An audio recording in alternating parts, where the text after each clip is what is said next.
प्रत्येक संघासोबत कोचेस असतात किंवा व्यवस्थापक असतात, त्यांचं देखील फार महत्त्व आहे.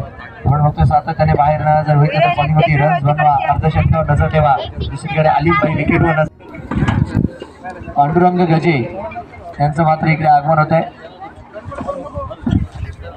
आणि yes doctor Rajesh Chaudhary sir यांचं देखील मात्र इकडे आगमन, आणि प्रदीप भैया आणि संपूर्ण जगदाळे परिवार यांच्या वतीने मात्र मी त्यांचं हार्दिक स्वागत करतो. पांडू नक्कीच संपूर्ण मित्र परिवार जो मात्र इकडे उपस्थित आहे, प्रदीप भैया यांना शुभेच्छा देण्यासाठी. आणि आज बरोबर 50 धावा कॅटेगरीज आहे.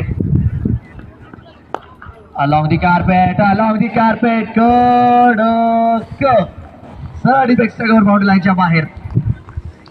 आणि या चौकाराच्या मदतीला धावास्वरूपी जर बघितला तर एक धाव मात्र तिकडे मिळेल. एका धावेच्या मदतीने रन संख्या मात्र इकडे वाढेल. फुललेचा बॉल होता. 8 बॉलमध्ये कमीत कमी प्रयत्न राहील 3 ते 4 तरी मोठे फटके खेळण्याचा, जेणेकरून आपण बघतोय 170च्या आसपास तरी हा स्कोर पोहोचेल. 60 वरती नॉट आउट आहे आरव एंडवर. आणि या चेंडू मात्र गेला सीमारेषा पार. रन संख्या 157. सन्मान देव खेळण्याचा प्रयत्न हलक्या हाताने ढकलला आहे. पॉइंटला मात्र तिकडे क्षेत्ररक्षक तैनात आहे.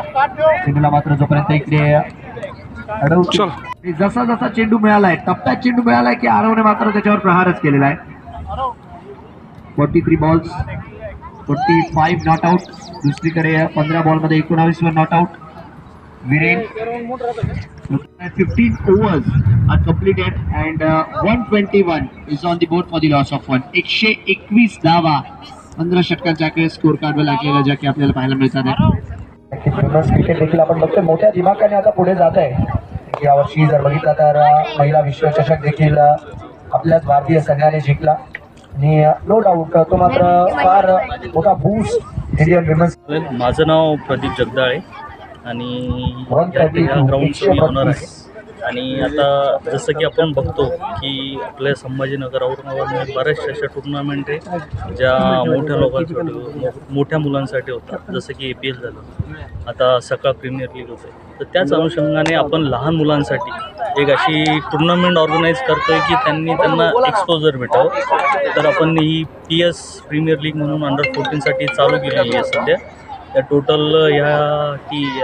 ह्या टुर्नामेंटसाठी आपल्याला 8 टीम आहे आणि स्पर्धा ही लीग स्वरूपाची असेल. तर प्रत्येक टीमला आपण 4 लीग मॅचेस देतो. त्यानंतर सेमीफायनल, फायनल असा आपला प्रवास राहील. त्यानंतर आपण प्रत्येक मुलासाठी असं ठेवलं आहे की जो प्रत्येक मॅचचा मॅन ऑफ द मॅच असेल त्याला तर मॅन ऑफ द मॅच देतोच, पण मग जर दुसरं जे असतं जी टीम लूज झालेली असते पण त्यामध्ये पण खूप जण असे असतात जे चांगले खेळायला असतात, तर त्यांच्यासाठी जो आपल्या टीमसाठी एकटा फाईट करतो त्याला फायटर ऑफ द मॅच असं एक आपण ट्रॉफी त्यांना ठेवलेलं आहे. आणि असे बरेचसे बक्षीस आहे जे man of the series, best batsman, best bowler, best wicket keeper हे जे आहे आपण फायनलच्या दिवशी देतो. आणि ह्या ग्राउंडचं जे उद्घाटन आहे ते आपल्या संभाजीनगरचे आयुक्त तथा प्रशासक श्रीकांत सर यांच्या हस्ते आज सकाळीच झालेलं आहे. सर येऊन गेलेले, त्यांनी बरंचसं ऑब्झर्वेशन करून काही टिप्स म्हणून दिलेले आहे आम्हाला. आता पुढच्या वर्षी आम्ही त्या अंमलात करू. हे पहिलंच वर्ष आहे का याच्या? हे आपलं पहिलंच वर्ष आहे, म्हणजे पहिली जी टुर्नामेंट आहे आपण ही एज ग्रुप्सला घेतलेली आहे. सर किती जण भाग घेतला टीम? टोटल 8 टीम्स आहे सर याच्यामध्ये. टोटल 120 मुलं जे आहे जे पार्टिसिपेट करतात. इथलेच आहे का बाहेरची? हे जे पूर्ण बारामती, बीड, अहमदनगर, संभाजीनगर असे जिकडनं तिकडनं हे ऑप्शन बेस्ड टुर्नामेंट ठेवलेलं होतं आपण. त्या हिशोबाने प्रत्येक टीम. बक्षीस वितरण कसं राहील? बक्षीस वितरण आपण ट्रॉफीज वगैरे ठेवलेलं आहे. बक्षीस वितरण आपलं 31 तारखेला असणार आहे. प्राईस सर एज ग्रुपला आपण प्राईज नाही ठेवलेले. ॲक्च्युली मुलांसाठी जेवढं आपण चांगलं प्रोव्हाइड करू शकतो आपण ते पूर्ण सर्व इथे प्रोव्हाइड करतो. 31 तारखेचा कार्यक्रम कुठे होणार? इथेच होणार आहे. जो फायनल मॅच असेल प्रमुख पाहुणे वगैरे ठरले जी श्रीकांत सर असेल, आपले आमदार अनुराधाताई चव्हाण असेल, जसं जे मान्यवर असेल त्यांची लिस्ट आम्ही तुम्हाला पाठवून देऊ. ह्या स्पर्धा घेण्याचा उद्देश काय नेमका? सर मेन कसं आहे, आता एक आपला जो उद्देश आहे ह्या टुर्नामेंट ग्राउंड बनण्याचा उद्देश आहे की जे एज ग्रुपच्या मुलांना आपण जे जास्तीत जास्त टेस्टसाठी आपण हे ग्राउंड अवेलेबल करून देणार आहोत. पण एक आपलं ग्राउंडची ओपनिंग आहे त्यामुळे आपण थोडंसं एक कलर ड्रेस टुर्नामेंट घेतलेलं आहे. आता ह्या वेळेस 8 टीम आल्या, तर पुढच्या वर्षी आणखी टीम वाढतील का? आणि याची प्रवेश शुल्क काय राहील? याचे प्रवेश शुल्क आपण सर 30,000 ठेवलेले आहे सर.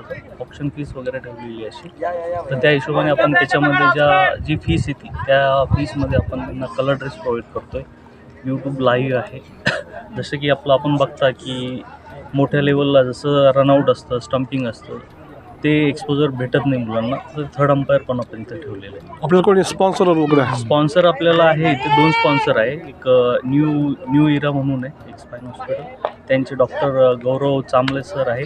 त्यांनी आपल्याला स्पॉन्सरशिप केलेली आहे. आणि अल RJ food paradise Rafiq sir यांनी पण आपल्याला स्पॉन्सरशिप केली. पुढच्या वर्षी आणखी टीम्स वाढतील का याच्यामध्ये? टीम्स वाढू शकतात. काय आव्हान करशील? अजून आमचं असं आव्हान राहील की पुढच्या वर्षी ही जी स्पर्धा आताच्या ह्या लेवलला आहे ही अजून वेगळ्या लेवलला, आणि जसं होईल की बाबा कॅश प्राईज वगैरे असं आपण तसं प्रोव्हाइड करणार आहे नेक्स्ट इयरला. ओके, धन्यवाद. थँक्यू.